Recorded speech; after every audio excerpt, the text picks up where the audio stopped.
नमस्कार, आप देख रहे हैं न्यूज 24। आपके साथ मैं हूं रवि ठाकुर और सीधा आपको बता दें ड्रग्स कांड से जुड़ी बिग ब्रेकिंग न्यूज। और इस खुलासे के बाद दीपिका की मुश्किलें बढ़ सकती हैं, क्योंकि सूत्रों के मुताबिक एनसीबी ने अपनी जांच में खुलासा किया है व्हाट्सएप के जरिए ड्रग्स की खरीद फरोख्त होती थी और इस ड्रग्स ग्रुप की एडमिन कोई और नहीं, दीपिका पादुकोण थी। एनसीबी सूत्रों से यह भी खबर सामने आई है कि 2017 से ही इस ग्रुप में चैट हो रही थी। करिश्मा और जया शाह भी इस चैट में शामिल थी। तो इस वक्त की यह बिग ब्रेकिंग न्यूज है। ड्रग्स चैट के जरिए एक व्हाट्सएप ग्रुप बना था और इस व्हाट्सएप ग्रुप की एडमिन कोई और नहीं, बॉलीवुड की मशहूर अभिनेत्री, एक्ट्रेस, बॉलीवुड की मस्तानी दीपिका पादुकोण थी।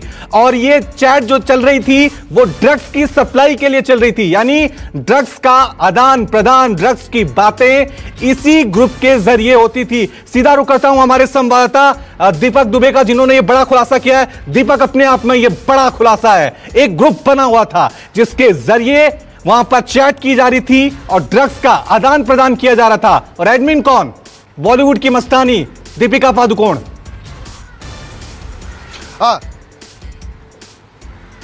जी, बड़ी खबर है इस पूरे मामले में और दीपिका पादुकोण की मुश्किलें आने वाले समय में और भी बढ़ने वाली हैं, क्योंकि जिस तरह से एनसीबी लगातार जांच कर रही है और इस पूरी जांच में यह पता चला है कि दीपिका पादुकोण साल 2017 का जो चैट आया था जिसमें वो करिश्मा के साथ चैट कर रही हैं और माल की बात कर रही हैं, अब ये एनसीबी की जांच में पूरा खुलासा हुआ है कि एडमिन दीपिका पादुकोण थी। जया शाह, करिश्मा और दीपिका, ये सभी इस ग्रुप में शामिल थे। आपको बता दें, जया शाह की नीचे काम करती हैं करिश्मा, जो दीपिका पादुकोण के लिए मैनेजर के रूप में काम कर रही थी। क्वान से दोनों लोग जुड़े हुए हैं, चाहे वो जया हो चाहे वो करिश्मा हो। और इसके एडमिन अगर दीपिका पादुकोण है तो आने वाले समय में मुश्किलें बढ़ने वाली हैं, क्योंकि एनसीबी को ये पुख्ता सबूत मिले हुए हैं। जिस तरह से ईडी के द्वारा पहले जांच की गई तो रिया चक्रवर्ती और अन्य के चैट सामने आए थे, जो मोबाइल डंप डेटा किया गया था, रिट्रीव किया गया व्हाट्सएप चैट। और अब जब पैडलर और अन्य लोगों से पूछताछ हो रही है तो ये बातें सारी निकलकर अब सामने आ रही हैं। ऐसे में आने वाले समय में दीपिका की मुश्किलें बढ़ गई हैं। अब दीपिका की मुश्किलें साफ तौर पे दीपक बढ़ गई हैं, क्योंकि इस जो व्हाट्सएप का ये ग्रुप बना है उसकी एडमिन खुद दीपिका पादुकोण है। अब वो ये बहाना नहीं बना सकती कि मेरी ये चैट जो हो रही थी, ये फॉर्मली एक टॉक हो रही थी माल को लेकर। उन्होंने इस ग्रुप को बनाया, अपने तमाम मैनेजर को शामिल किया और उसको वो पूरी तरह से संचालित कर रही थी। यह सवाल जब दीपिका पादुकोण से कल एनसीबी के ऑफिसर पूछेंगे तो उनके में मुझे लग रहा है कि सिट्टी पिट्टी गुम हो जाएगी।